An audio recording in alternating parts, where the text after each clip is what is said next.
During the unlikely event of a nuclear or radiological emergency at the Bruce Power Site, the Province of Ontario will activate the Provincial Nuclear Emergency Response Plan. As directed and in cooperation with the province, the Municipality of Kincardine will manage the off-site emergency response through activation of their plans and procedures.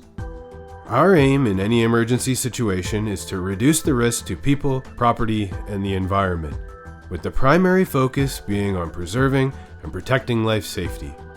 During an emergency, the municipality may establish a reception center to assist evacuees from the affected area.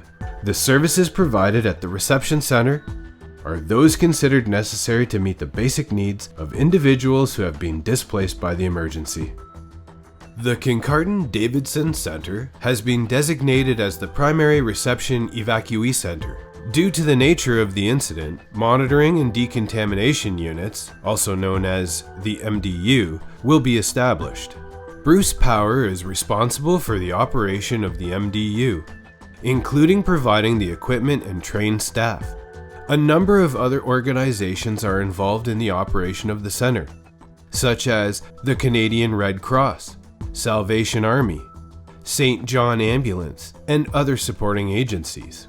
An MDU supervisor oversees the operation of the MDU and reports to the center supervisor, as well as liaising with Bruce Power's Emergency Management Center for logistical support.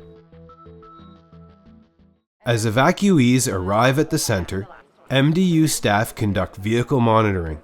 Here, portable contamination meters are used to monitor the driver's hands and the vehicle's front fender and tire to determine if any contamination above background is present. For the purpose of this video, when we use the word contamination, we are referring to radiological contamination. In the unlikely event that contamination is detected, evacuees are provided gloves, given a red tag, and then directed through to the vehicle decontamination area. In the first step of vehicle decontamination, the local fire department will wash the exterior of the vehicle. MDU staff then remonitor the vehicle to ensure no contamination is present. Once the exterior of the vehicle is declared clean, the evacuees are escorted to personal monitoring. The second step of vehicle decontamination is checking for vehicle contamination. If contamination is found, MDU will decontaminate using yellow tape, a vacuum, or other standard procedures. Cleaned areas are remonitored to ensure proper decontamination.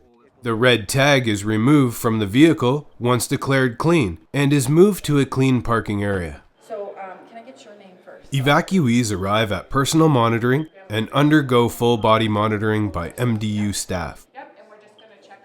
In the unlikely event that contamination is found on an evacuee, a form is completed documenting the location of the contamination on the evacuee. MDU staff will escort the evacuee to the decontamination area, where the form will be provided, and the evacuee will be remonitored to confirm the location of contamination. When contamination is in a localized area, it will be cleaned through the use of tape, washing of hands, or other standard techniques. In cases of general contamination, evacuees are instructed to shower and provide a urine or bioassay sample. Tyveks are provided and personal clothing is bagged. The evacuee is remonitored and the form is updated to document that decontamination was successful, and the clothing receipt is issued to the evacuee. Prior to exiting, MDU staff will monitor hands, feet, and previously contaminated areas a final time.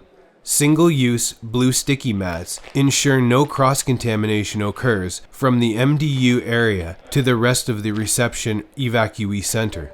From here, evacuees are then directed to the reception and information area.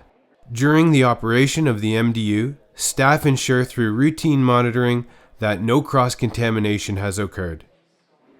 Bruce County Social Services, in partnership with the Canadian Red Cross, are responsible for providing the basic needs of evacuees through the following emergency services: reception and information, family reunification, personal services, lodging, food, clothing, The purpose of the reception and information services is to greet evacuees, provide information regarding services within the center, and provide access control to the facility. A visitor's sign-in sheet is maintained for anyone entering the shelter. Information boards and signs are displayed to communicate shelter information and provide news updates on the current emergency situation. Family reunification helps people re-establish contact with immediate family members after separation.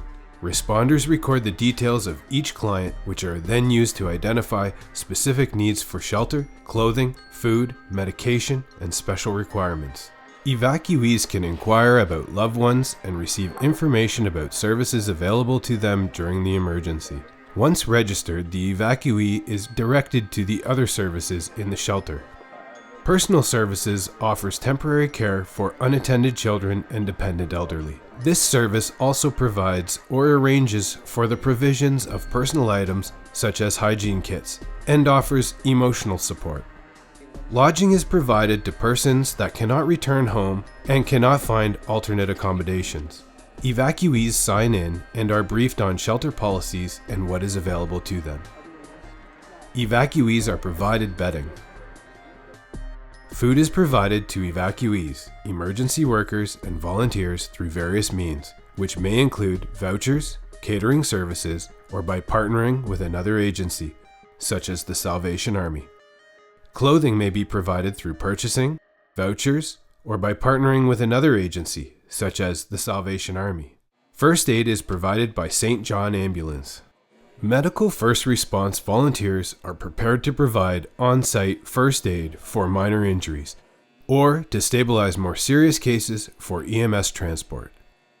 Behind the scenes, the Canadian Red Cross logistically supports operations with an on-site warehouse. All right, perfect. Highly trained Red Cross volunteers are vital to the operation of the shelter in evacuation centers.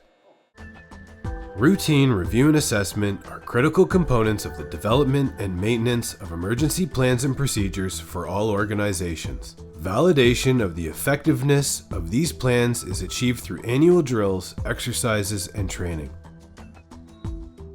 Through these regular training events, responders gain valuable hands-on experience while identifying gaps and opportunities to further enhance processes, procedures, and plans.